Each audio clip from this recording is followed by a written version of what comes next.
Good morning. Trust in the Lord with all your heart, and lean not upon your own understanding. In all your ways acknowledge him, and he will make your paths straight. Amen. Proverbs 3 verses 5 to 7.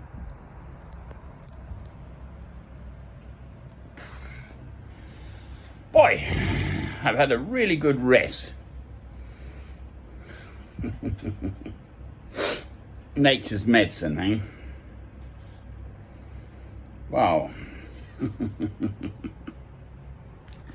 We've had a bit of a blast of rain, and now it's gone. We're in a clear patch for a couple of hours, and now it rains back again. So there we are. English summer for you. And they're definitely on the old global warming matters again. They issue a report for the preceding year about how things have changed and this and that, and all sorts of metrics. The weather has been unprecedentedly variable last year. These professors of doom and gloom. It's not. I mean, it's reality. It's so obvious. There's nearly 8,000 million human beings all pooing and gooing and burning fossil fuels. Well, we're bound to have an effect upon the poor old planet. It's obvious. I mean, a child could work it out. The former president of the United States of America had great difficulty with it, working it out.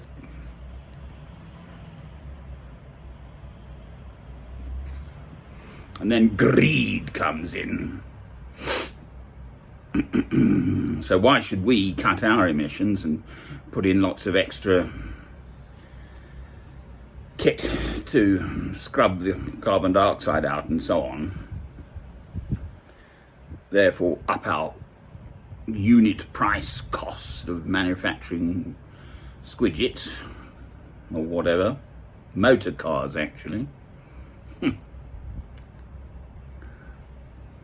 I mean, eventually, the world's just going to be piled high to the skies with motor cars. How about improving public transport? How about actually, in modern, civilized, post-industrial Western countries, banning the motor car altogether, virtually? You know, and make transport free. A most interesting thought. It's just as well I'm not Prime Minister.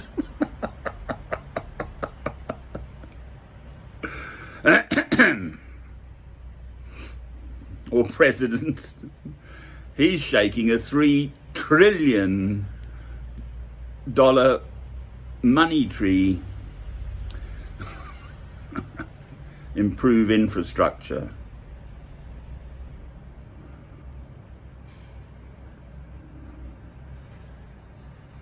Why is it a God-given right for everyone to have as many motor cars as they like and to have the roads to drive them on?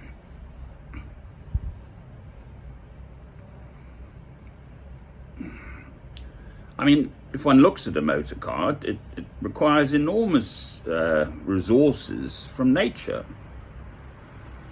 The metal, the plastics, the whole schlemazel. Good Yiddish word. Right, so that's the prime ministerial thought for the day. Ban the motor car.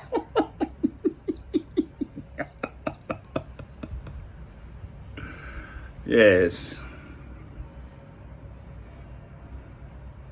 Well, bring back the donkey, quite frankly. Much more civilized way to travel. Well, it wasn't actually. Coaching from A to B was, I mean, I can get on that train up north and be down here in 4 hours.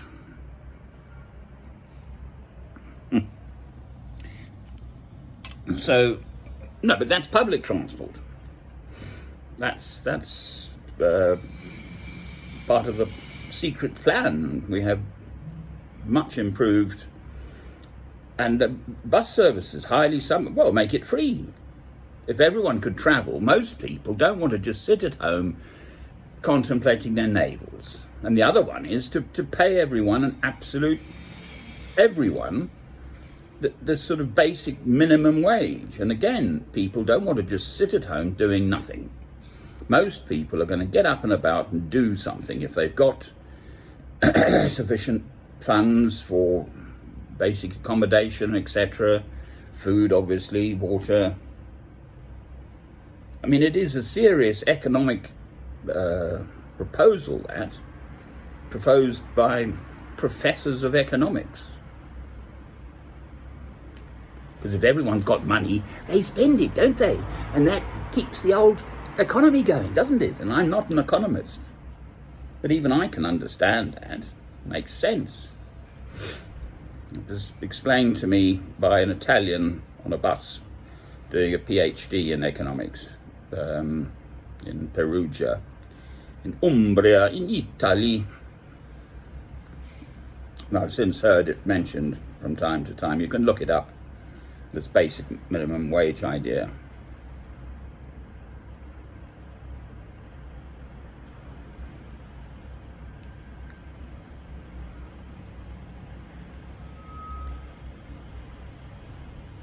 It is not part of God's given plan that everyone has a tin can, which requires huge resources, as I've said already, so that they can have individual transport.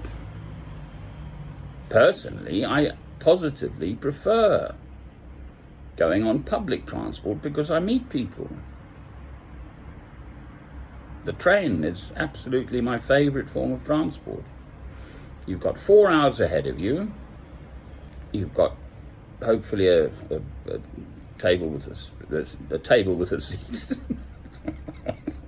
brain in gear. A seat, no, with a table. I like those ones.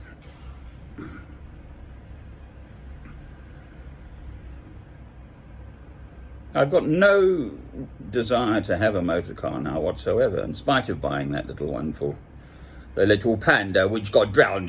Poor little panda, if anyone's following the plot.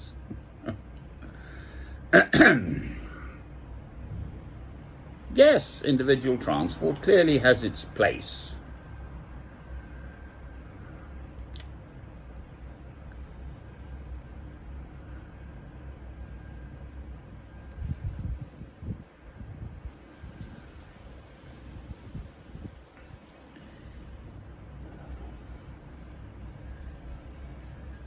I get such a nice welcome from the caretaker here. I had a nice little chat again as I came in last night. And it makes such a difference. You know, I'm not doing anyone any harm here.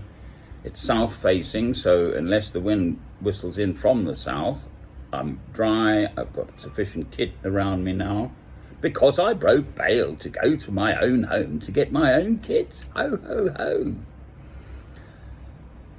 The individual neighbours, yes, one forgives. I'm not going to forget it, obviously. But the police is a different question.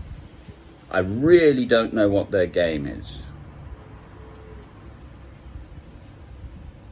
They had 2 to 3 weeks to get their act together in terms of, I mean, they're either utterly incompetent or they are colluding in the drugs dealing. Those are the two alternatives I can see to get rid of me. Why? You know, they don't want me shining Christian light in the darkness. Why else get rid of me like this? 4 arrests? I'm the one being harassed. 5 999 calls, I think 11 101 calls, and they didn't get it, that I was being harassed. How can that be? I think the whole blooming station must know about it by now. I think there are 42 officers, I found out. Because I kept meeting a different one, and I said, "Oh, have I met you?" "No." He said, "No, I've not met you before." "Have you heard of me?" "Oh, yes," he says. So they all blooming know about it, and they did nothing for weeks. I was being monstrously harassed. Hobby horse, well, it's not a hobby horse. I'm accepting my circumstances. Curiously, a nice man just turned up. He walks his dog, he parks the car every day in the same place, gets out, takes his slip shoes off, puts his socks on, puts his nice big boots on, and then off he goes. And he said, "Oh, you're back again. We see you every year." It's amazing how many people I seem to know, or know me, actually. I suppose I do rather stand out, but I don't wear the clothes I wear at all. I am a Christian, that's it. It's my life. I am a Christian, pilgrim. I live a monastic life. I pray. Well, it used to be common. You know, you'd see monks pottering about all over Europe. I'm so fond of this song, Dominica. 63, I think, The Singing Nun. You can look it up on YouTube. And this chap just potters about Europe praying on foot. Well, I've checked it out. The Holy Land, Jerusalem, is, I think, 2,947 miles, or whatever the Google Maps told me. And it'll take me 35 and a half days to walk there. We'll close on that thought. I've managed to sort my candle. You see it. It's got its little wind protector. And there it is. They're quite happy. Cheerio.